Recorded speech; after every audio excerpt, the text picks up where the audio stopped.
Hey everybody, my name is Naori Mizuki, and this is my first content video, and it's one that I'm really excited about. So those of you who follow me on Twitter or that know me personally will know that I have been hard rooting for two teams in Contenders trials over the last couple of weeks. They are We Have Org and Tea Biscuits. And joining me today, we have Lucio Extraordinaire and off support for We Have Org, the amazing Karra. So how are you? I'm doing fine. Not much going on at the moment. Not much going on. What do you mean? You got games this weekend. Contenders is coming up. Yeah, I mean, we just qualified, so I'm just personally taking a small break. No, that makes sense. Make sure that you're nice and fresh for when it's time to actually get going. Yeah, pretty So, much. the purpose of this video is I didn't get to work desk for that game, as many of you may know. So instead, what I decided to do is take the top 5 plays from the game, or my top 5 plays, and we're going to do a little bit of breakdown of what happened in each of those plays, and at the end, we're going to do a short interview with the man, the legend himself.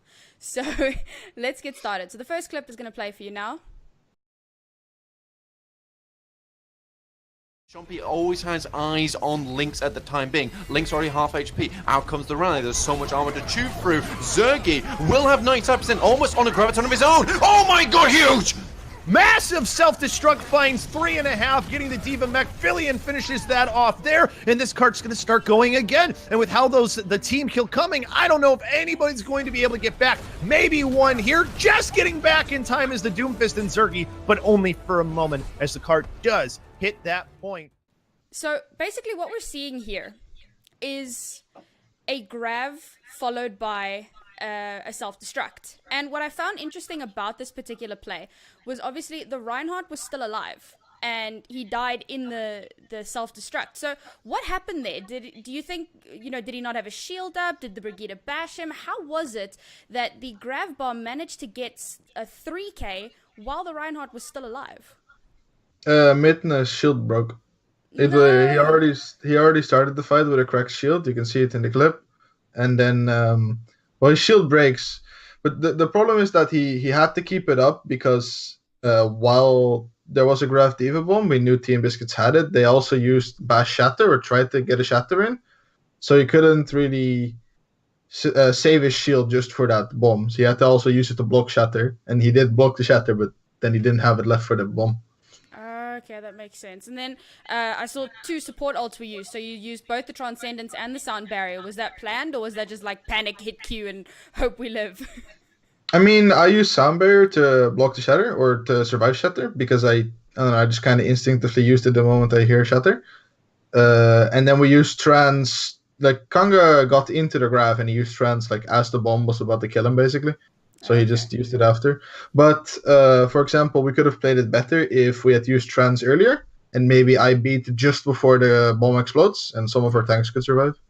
Yeah, makes sense. Yeah, I think you and Kanga were the only ones that survived there. You were like wall riding behind a pillar somewhere. It was great. Yeah. Okay, so let's move on to the next clip.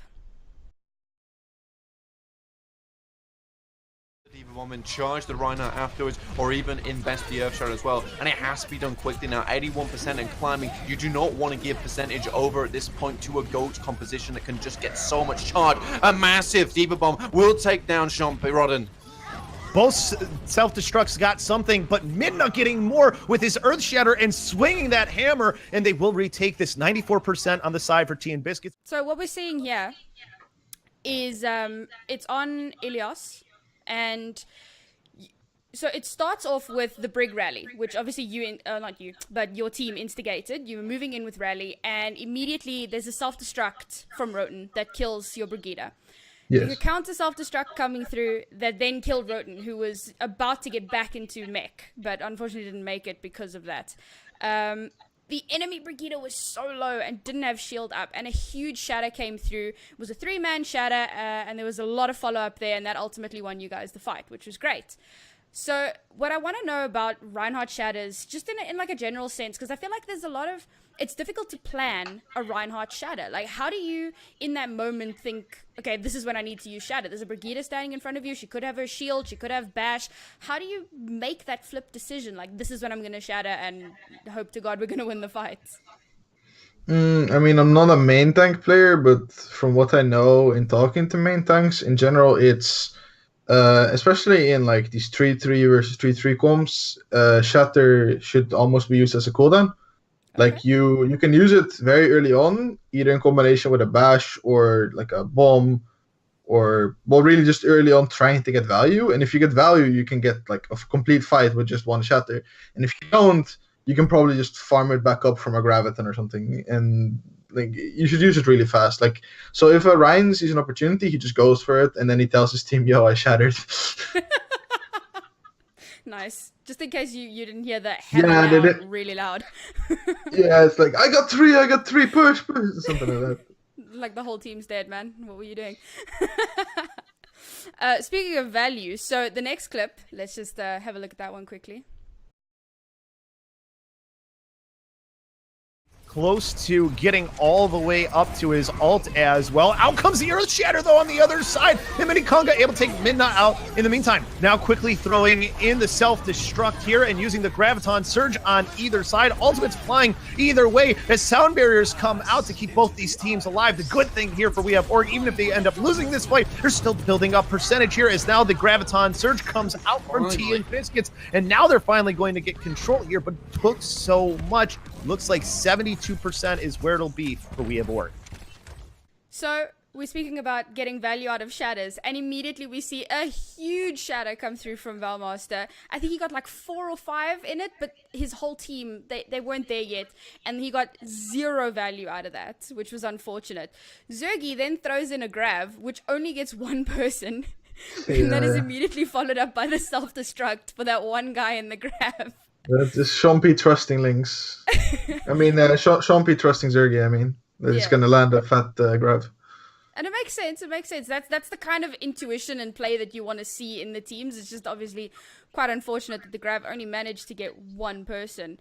And then, so the big play comes in with Lynx. So you guys then kind of circled around. Lynx was running away. He was basically on his own, and he threw the grab into a pillar. And you guys just like ran into it. And there it was, like a huge 4-man grab. Yeah, I'm pretty sure like I got instant grabbed, so I'm unsure about the rest of my team, but I'm sure someone flew into it. Like in general, it's just kind of tough to survive a grab when your Reinhardt is dead and Midna like died early to that Master Shatter. So it's, yeah, and then like he Lynx landed a pretty sick Graviton, so we just kind of fell over. Yeah, that was actually a damn good grab, purely because he couldn't see anything. He just threw it into a wall and wound up getting 4 people. Yeah, pretty impressive. Okay, so let's quickly get on to the second last clip.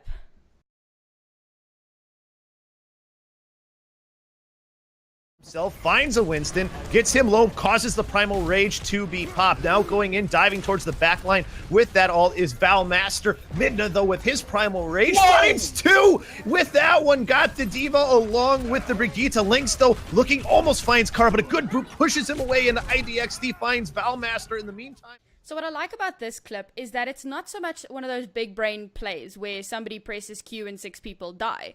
It was more a case of the Doomfist ulted onto the Winston, right? And that forced out Zergy's Primal Rage so that he would survive. And from that Primal Rage, he got a 2k onto the Brig and the Diva. And that created a massive opportunity and a lot of space for the team to push in. And then obviously Lynx tried to get the headshot on you, got booped, missed all of his shots. And you guys won that fight. Yeah, but I mean, Zergy forced the enemy monkey out because I think he's low HP or he's half, and then he goes for the monkey setup, and Midnight is just like randomly clutching stuff in the backline. Well, that's what you want from your tanks. The comms were pretty calm. I remember it was like, oh yeah, by the way, Diva dead. Like while your monkey is primal rage. Yeah, by the way, kill the Diva thing. dead. I'm just running away. I didn't know what went on this fight. Yeah, you had McCree like on your ass. Saw the flashbang came through, missed the headshot, got booped, and it was like, yeet, I'm out of here, fam. Pretty much. Pro Lucio survivability. I'm just thanking my 4-leaf clover. All right, and quickly the last clip.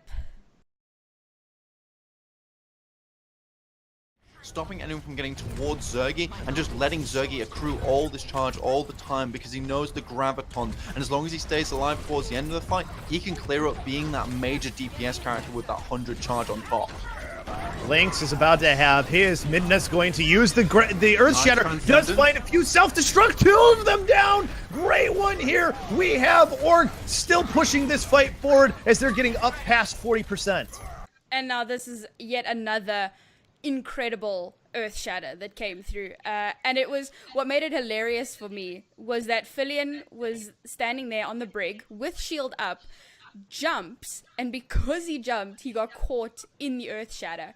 It got like 4 people, everybody was down on the floor, the self-destruct came through, got 2 early picks, and you just chased them all back into spawn based off of just the Earth Shatter and the self-destruct. Yeah, I mean, yeah, it was a pretty hype moment as well, like on the final stage of the set, on the 5th map as well. Yeah, jeez. Like when you get to that point in the game and it's like do or die, now or never. If we win this, we go to Contenders, and the Brigida's standing there and she's got her shield bash and she could potentially like totally screw you over. And next thing you know, you've got a 4-man shatter, the self-destruct goes off. I mean, that sounds pretty damn hype. Yeah. I mean, in general, we were able to land a lot of combos on this map because Lynx kept using his bubble pretty early on, so they couldn't save their Reinhardt from any combos. So that's how we got like a lot of snowball potential on this one map. Damn. And that often comes down to a mind game thing, you know, when you're kind of the team on the back foot, and you start to stress about how can I impact the game in such a way that we could potentially win, and then you start making silly mistakes. So it's impressive that you guys managed to keep your cool so well throughout that. I mean, obviously there's hype and there's excitement and energy and whatever, but you still managed to pull it through and get the win in the end. Yeah, I mean, we had some momentum going in from Rialto. We felt like we were finally like kind of playing our own game again and playing normally. I'm unsure about the rest of my team, but I was very nervous in this game and I didn't play that well. Like, I probably played fine mechanically, but in my communication, it was pretty poor for the first few maps. And I recovered later on, and I don't know, the team just felt good together. And I mean, I know that when you were on Dopamine, you were the in-game leader. Has that carried through into We Have Org? Yeah, but it's a lot less prevalent, and I'm pretty happy with that as well. Like in Dopamine, I mean, there's this video that Jane recently uploaded of like where he live coached us, and you can hear me calling 24/7. I call mid-fight, I call before the fight, I call after the fight, and I mostly did that because when I joined Dopamine, it was a very quiet team. They never really talked that much. But in We Have Org, I don't have to do that, and I don't want to do that. Like, I just call before the fight and after the fight, you know, ults, what are we going to use, how do we want to do something, and mid-fight, I call information if needed, but my team is experienced enough to do their own things and make their own plays and call their own stuff, and I'm very happy with that at the moment. Yeah, I actually watched a little bit of that Jane video. I didn't get to watch the whole thing, but you could tell the vibe was very much like, okay, Karra speaking, we need to listen. Well, not we need to listen, but it's like you giving a lot of direction. And I suppose it can be a massive weight off your shoulder, especially when you're coming into a game nervous and feeling like you're not communicating as well. It can be a weight off your shoulders in that people aren't expecting you to basically carry them in terms of communication. I mean, like, you know, Dopamine had a lot of really good players, but they were quite unexperienced. So I ended up just kind of micromanaging them everywhere. Like, it could be good sometimes, but in long term, when I'm looking back now, I realize that it takes away a lot of opportunity for them to learn as well. So maybe it probably wasn't that good. Yeah, makes sense. And something that I've been wondering, because I watch your Lucio plays, and anybody that's seen me on the desk has seen how I've absolutely raved about things like like the ult tracking, right? So knowing exactly when a Sombra is going to ult, getting out of the range, and then as soon as she EMPs, getting back in range and beating for your entire team. Like, watching your Lucio is somewhat inspiring as a support main. So my question is, how did you get into Lucio? What made you decide this is the hero that I'm just going to be an absolute god on? I was just really poor mechanically on PC, so I just started playing main support. Pretty much that's all it was. And Lucio's just a really fun hero to like wall ride with all around, so you kind of get in the groove. And I don't know, you spam it in scrims, you spam it in ranked, and now I'm at the point where like I can just wall ride through a map while pressing tab the entire time. I don't actually look at the game most of the time. I just have tab in. That's awesome. I mean, I'm sure most Lucios are like that, but it's a bit weird. Like when you look back at your VOD, oh, I don't actually see what's going on. I'm just holding tab. I suppose that makes it a bit difficult to review your play. What was I doing? I don't know. I mean, Holding tab. mid fight, of course, Yeah. you can't hold tab, but in general, yeah, it's a lot of holding tab. My old coach, he yelled at me, and now I'm holding it Look at me now, coach. pretty much.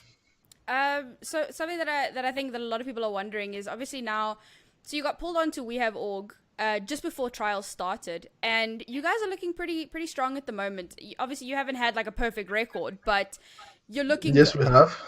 Have you? Yeah, 5-0. We're qualified for Really? Contenders. Are you 5-0? Yes. Shoot, Yes. I actually thought that Hurricane were the only team that were. Oh, you still have to play them, don't you? Yeah, and it's Ah. the very last game of the. It's on next week Sunday. But I suppose in a way that makes it makes you feel a little bit better, like you're in Contenders. So obviously you want to win, but it's not that pressure of like, if we don't win, we're completely screwed. Yeah, I would hate to play versus Hurricane on my must-win game. That would be really awful. I think I wouldn't really be able to play very well. Jeez, yeah, I mean, imagine. maybe I would now that I've experienced one of those must-win games, but I don't know. If it was the very first time, it would be very, very hard. Yeah, especially against a team like Hurricane. They're a little bit scary. So Yeah. what are your like goals and expectations going into actual trials? What are you guys hoping is your best possible outcome? Well, we went into trials not really knowing how good everybody was because we were just like a ragtag group of all the field open projects. So on paper, we shouldn't do very well, right? And of course, you have that in the back of your head. Oh, we're going to be the new Northern Lights, who last season only won 3 maps and did pretty poor. But I don't know. We had like one day of rough scrims, and a second day it was way better. And then in the officials, we just play really well. Our level between scrims and officials rises a lot. So, yeah. Or manager, the one who gave us this chance, he always says that you can really see that we are hungry to compete, because we were all gonna have to wait like 3 or 4 months just to make it back into the next open division. Yeah. But we got this chance, and we qualified for Contenders. That's actually quite awesome. Obviously, coming from Dopamine, who just didn't make it, that actually broke my heart. Because again, I was repping you guys quite hard during Open Division itself, and then you guys didn't make it, and I got really sad. So I got really excited when a bunch of you were picked up for these trials teams. What I have been wondering about is the name We Have Org. What's up with that? Originally the logo was with a debate and everything, so it was pretty obvious. Like, it was an actual debate emote. It was pretty obvious that it was just going to be We Have Org Kappa, but then Blizzard made them change the icon, I'm pretty sure. so now it's just like We Have Org, and you just have to think that there's a debate somewhere in the logo, pretty much. But yeah. All right, cool. Well, I think that everybody is really excited to see what you guys are going to bring. For everybody, please do come through and watch the last 2 days of Contenders Trials this weekend. Big matches coming up, as we mentioned. We have Org versus British Hurricane, which is a must-see match, as they are both undefeated teams in... I don't think it's streamed. Hey? I mean, it might be streamed. I hope I'm it's featured. pretty I will sure it's double not. check the schedule, and I will post an update in the comments for this video. But otherwise, yeah, guys, keep your eyes on Contenders Trials. And as you know, we've got World Cup coming up. So keep your eyes peeled for more Overwatch. Karra, thank you so much for joining me. I really appreciate it. And No problem. yeah, I'll see you guys in the next video. Bye-bye.